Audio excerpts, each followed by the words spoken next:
That little critter might, take the sunroof exit out. There's a whole bunch of sounds in the operating room that you probably have not heard before. Oh, by the way, I want delayed cord clamping. Chances are at some point during your C-section, somebody will be pushing on your chest. I have earned it. Here it is, your C-section birth plan.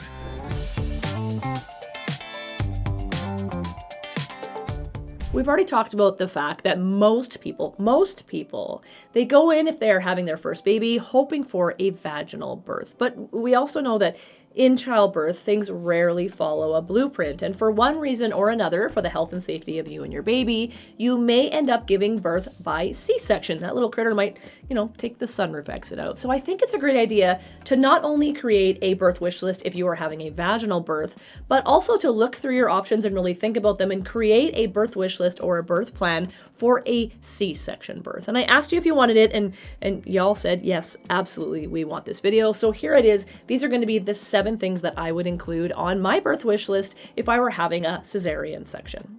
Communication. This is number 1 for me, but it's because my personality appreciates communication and my anxiety appreciates communication. So this one will be dependent on your personality, but for me, I want to know what is happening with my body. I want to know what's happening with my baby. I want to know what the next steps are and what I can expect. That is what brings me calm and peace. And I want to feel calm and peaceful, even though my birth has now pivoted from a vaginal birth over to a cesarean section. And if you don't like to know what's happening, then definitely don't put this on there.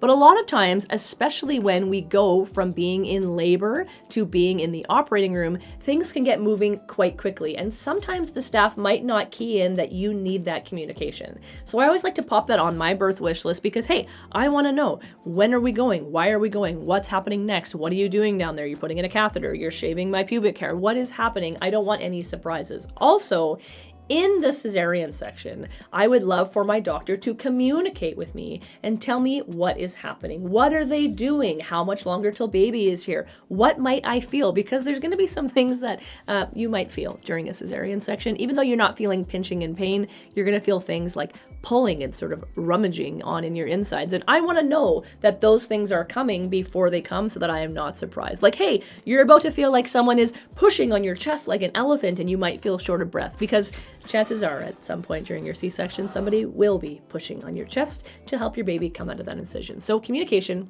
number 1. Next up is music. Yeah, I still want my music played, even though we are now in the operating room. Because chances are, that playlist that we made, if you remember that vaginal birth wish list video, we curated that bangin' playlist, right? Those songs, I put thought and time and energy into them, and I picked the songs that I know are going to make me feel happy and calm and peaceful and secure. And that is really important in a birth in general. But now that we have moved into a stranger environment that was not expected, those songs to me are even more important to be grounded and to feel safe and secure. Also, there's a whole bunch of sounds in the operating room that you probably have not heard before. There are going to be people talking amongst themselves. There's going to be instruments clicking. There's going to be the suction. There's going to be the beeping of your heart rate monitor. Lots of ambient noise going on during your baby's birth. And so if you have this playlist playing that you can really connect to, that can ground you, that can go a long, long way at keeping you present during your baby's birth. Because I assure you, this can still be a really, really beautiful moment. It is still your baby's birth and you are still crushing it. So for me, yes, music would make it onto my C-section birth plan. And also, yes, operating rooms do have the ability to play music. A lot of them, they have speakers right on in there that you could just click into, or they might have a little portable speaker that you can dial into with your Bluetooth device, and we have that at my site. Or, I mean, worst case scenario, you can just pick up your phone and you can just play it right off your phone, kind of right by your head, and then you can still really dial into those songs that you picked for your baby's birth. And I am very used to all of the noises in the operating room because I have been there quite a few times. My name is Tina. I am a certified perinatal nurse and a certified breastfeeding specialist. If you are new here, we talk about all sorts of this stuff, so go ahead and consider subscribing. If you are not new here, I see you. Thanks for coming back. Let's get into the next thing on my C-section birth wish list.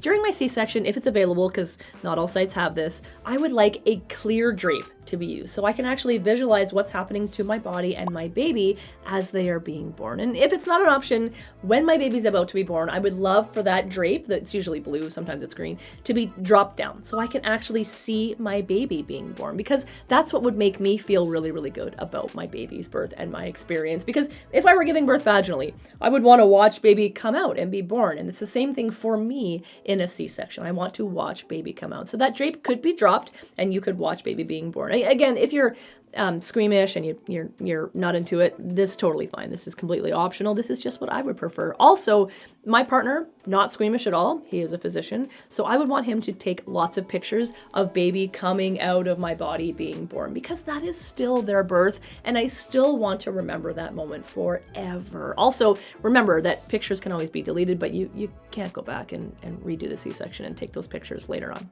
Next up, I would still want delayed cord clamping. And yes, this can be done in a cesarean section. Oftentimes, it is standardly done for a minute, especially if baby is preterm. But again, as with a vaginal birth, this hinges on baby doing well, transitioning well, that they don't need immediate assistance, because at that point in time, it would be clamped and cut. But also, we have to think about the fact that now in a C-section, we've gone through many, many layers to get to your baby. 7. We've gone through 7 layers, and a lot of them are cut. So now you are also going to have more active bleeding, where you might not have had that active bleeding in a vaginal birth. So we also have to be mindful of how your body is doing in the bleeding aspect of things. And especially that uterine layer, when we cut into it, it bleeds quite a bit. So as long as baby's doing well, and as long as my bleeding is under control, given the circumstances, I do still want that delayed cord clamping, because I really feel like the benefits of delayed cord clamping are so important for our babies. They're going to increase those hemoglobin levels. They're going to increase their iron stores for the first few months of their life. So delayed cord clamping still hops on there. And I want to make sure that my team is aware of that before any of this stuff happens, because you don't want to be mentioning it like during the C-section while they're cutting through layers and things like that. Oh, by the way, I want delayed cord clamping. Always have your wishes well known by the team that you're working with. We know that immediate skin to skin, it's really beneficial between you and your baby after birth. And those benefits, they don't just wash away now that you are having a cesarean section. However, skin to skin between you and baby may not always be available in the operating room. And this one makes a lot of people really sad to find out that they may not be able to have that moment of that immediate skin to skin while their operation is finishing. So for me, I would still put skin to skin between me and baby on my C-section birth wish, with the caveat, if it is safe to do so. And I say that because we need to have almost an extra staff member in the operating room to be able to do skin to skin between you and your baby while you are still laying there and the surgery is still continuing. We have to have a staff member there to make sure that everything is safe, make sure baby's airway is clear, make sure baby's not going to roll off one way or another. Also, skin to skin, I can tell you, I've seen this a few times. Sometimes your baby gets kind of pushed right up into your neck here and pushes down in some vessels. So you may not really feel that great with skin to skin after a little while with all of that pressure. So for those reasons, we need to have a staff member available to be with you to help out with skin to skin, which again is not always available. So my wish list would say immediate skin to skin as soon as possible between me and baby, if it is safe for that to happen. And the next line on my birth wish list would be, if I cannot do skin to skin with my baby, I want my baby to do immediate skin to skin as soon as possible with my partner at the bedside. And this way, baby is still skin to skin. Baby is still going to see those benefits. It's going to help them to regulate their heart rate, their breathing rate. It's going to help them to stabilize their temperature, stabilize their blood sugars. It's going to help them to decrease that stress response. So in that situation, I would say skin to skin with me or my partner as soon as possible, as soon as they are stabilized, and then as soon as I can, as soon as I am into recovery, I want that baby's naked body all up on my chest, and I want to love up on that baby because I have earned it.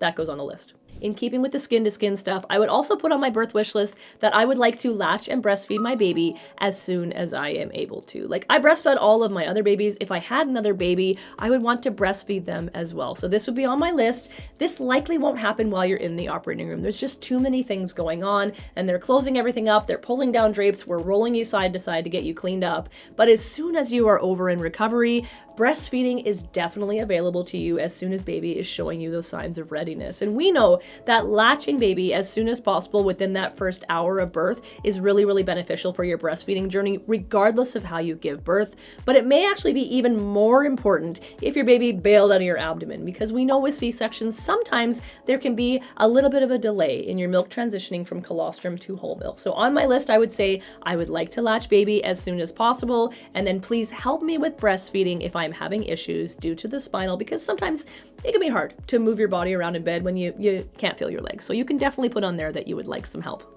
The last thing on my wish list is that I don't want to be separated from my baby for any reason. And that one, it sounds a little bit wild, and it kind of is. Let me explain.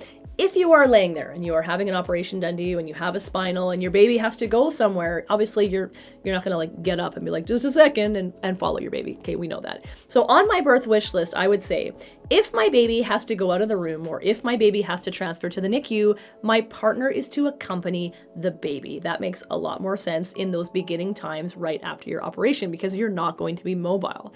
Now, a lot of times if your baby needs help or needs resuscitation, that immediate effort will be done in the warmer in the operating room. So this is less of a concern. However, if your baby then needs to transfer or be admitted to the NICU, then your partner can accompany the baby. And I would put that on my list so that people know that they are to go with our baby. And there aren't a lot of situations where you can't accompany your baby or you can't be with them. There are procedures where you can be present for them.